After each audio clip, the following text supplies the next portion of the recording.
Hi everybody, I'm Bree the Plant Lady, and I know I kind of teased you yesterday with my video of touring and shopping at Piedmont Feed and Garden Center in Chapel Hill. Today I wanted to show you what seeds I bought that are appropriate for planting now in early September, really all the way until I would say maybe the second week of October. Some of these are actually better cool season than others, but I'm really excited about the selection they had, and I have big ambitions for getting a lot of this soon. It's incredibly hot right now, so today might not be the right day to actually get all of this executed, but I did want to show you my haul and give you a little more information about all of the things that I selected and why. So let's start with nasturtium, and the reason I bought so many is because I had such an unusually successful experience this spring into summer, and I thought maybe I could get them seeded now and established so that they would be blooming before we get hard frost. They're not winter hardy here in central North Carolina, zone 7. They prefer the mild temperatures of spring and fall, which is why I thought I would give it a try. I bought every variety they had, so butterscotch, Alaska variegated, Fiesta blend, Jewel blend, peach melba, and black velvet. And with nasturtiums, I always soak the seed in hot tap water for at least an hour before I sow them, and that really helps get the seeds hydrated and they germinate a lot faster. And I'm planning to do most of these in pots, but I might do some in the ground just to see how they do. Again, nasturtiums hadn't been something that I'd been very successful with until this year, and I'm very encouraged to give them another try.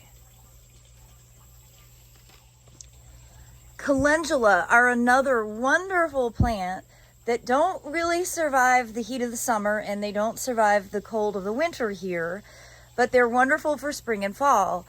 And I think that I am going to just plan to direct sow these in any areas that are open. I think they should germinate really, really quickly. These are much smaller seeds. I don't ever soak calendula seeds, although I suppose you could. And I got every variety they had. Again, this is Oopsie Daisy, this variety.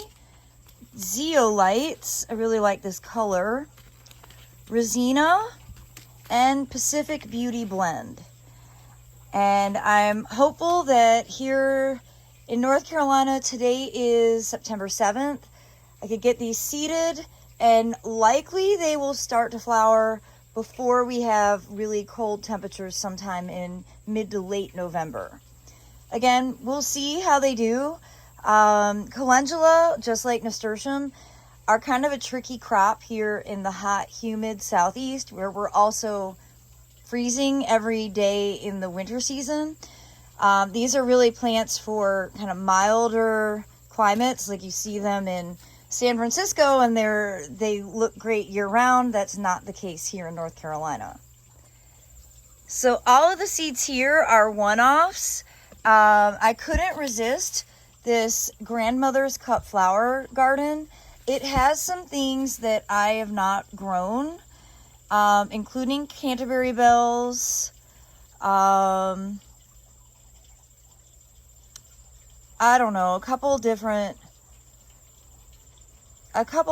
things, like the China aster. Again, some of these plants do better in milder temperatures, which is why I'm going to try and sow these now, where they'll have at least another like 8 weeks of, in theory, cooler weather.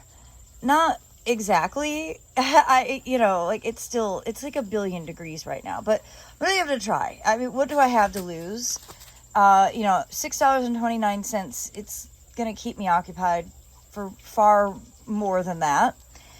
And then Amy, which is related to carrots. I've done this before and it does really well. Again, for me, it is not a summer plant. This is a cool season plant in this climate.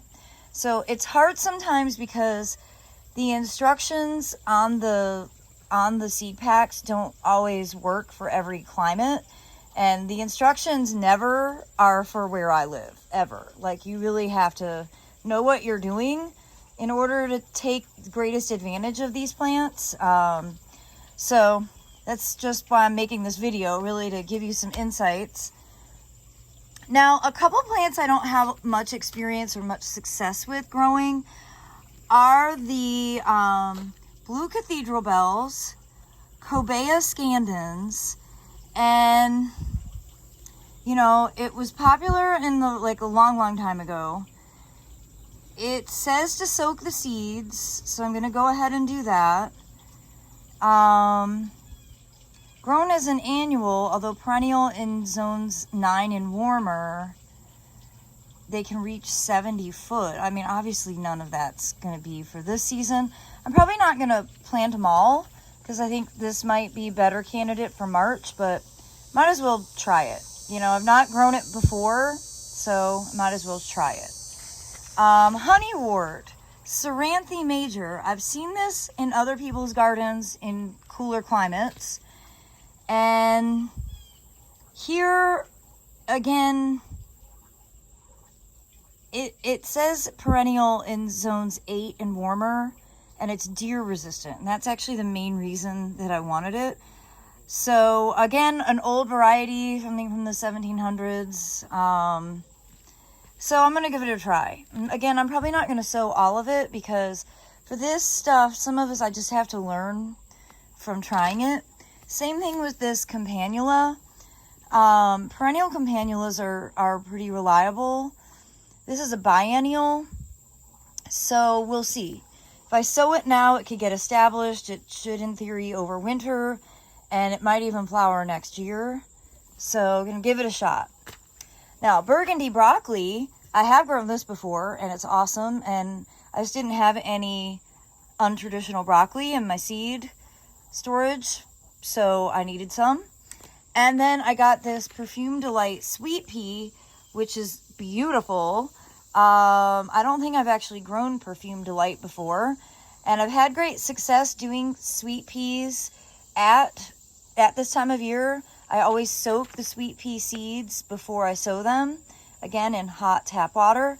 And in some years, my September seed actually overwinters and it blooms like in late March. So we'll give it a try. Now finally, I got 2 varieties of violas, and violas are really the plants that I rely on for winter interest. And I'm going to go ahead and get these started in seed packs so that later on, like November, December, I can get them transplanted into areas, particularly along edges. I really like using violas for my wintertime floating flowers. But they're also delicious. You can eat them, and well, they're just really cheerful and beautiful.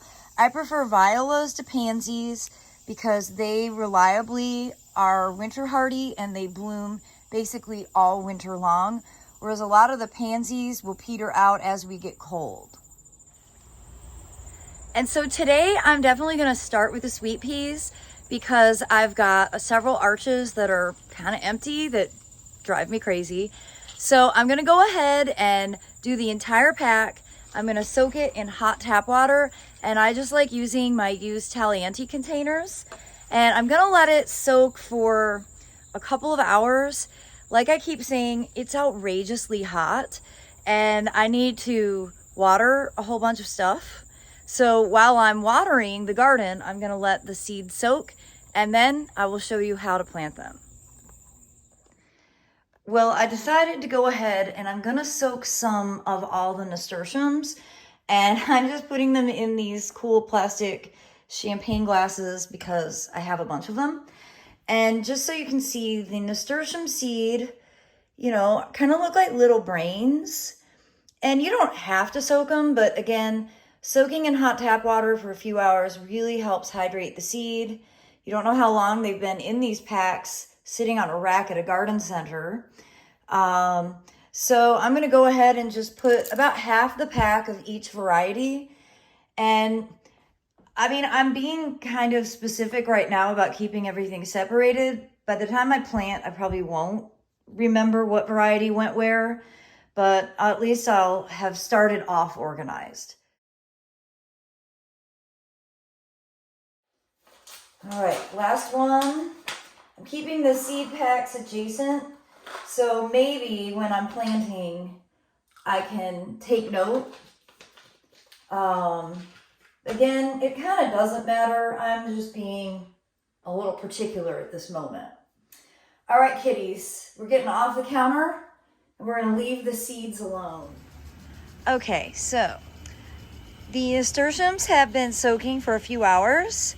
I'm gonna go ahead and show you my process. This is the Fiesta blend, and I'm just gonna basically sow all these seeds between these two pots. And the process is really simple. Basically, anywhere that you have some open room. So an easy way to make the hole is just to use this ornament that I have and kind of just drill a few holes in so that I can drop the seeds in. And that'll be really simple. Again, pour the water out. Getting the seeds out is a little more challenging. I need both hands. And now I'm just gonna make sure they get well watered. And, well, fingers crossed, cooler weather is on the way, and these nasturtiums will be able to grow during the fall season. And for the record, this is actually the second time I'm watering these pots today. It is so incredibly hot. Oh my goodness. Okay, I've decided to go ahead and plant these Perfume Delight sweet peas at this arch. I just took a little time to get the sweet potatoes trained up. This other side is really underutilized. And basically I'm just gonna split the seeds between the two sides with my favorite tool ever, the groundhog hand mattock. I'm just gonna dig a small trench all the way across on the inside, and I'll dump out the water, and then I'll just scatter some seed throughout the trench. I'll do the same on the other side. And part of the reason that I'm wanting to do this is that last week when I sowed peas that you would eat in the tower garden, some in the ground, and they've germinated really quickly. And I think as long as I have these in places that I can keep watered, I should be able to get these established really early. And I might even, maybe, get some flowers before we have really cold weather. So I do hope you'll subscribe to stay in the loop with all the projects I have going on here in my Zone 7 Central North Carolina garden, where I grow almost everything from seed. Thanks so much for watching, everybody.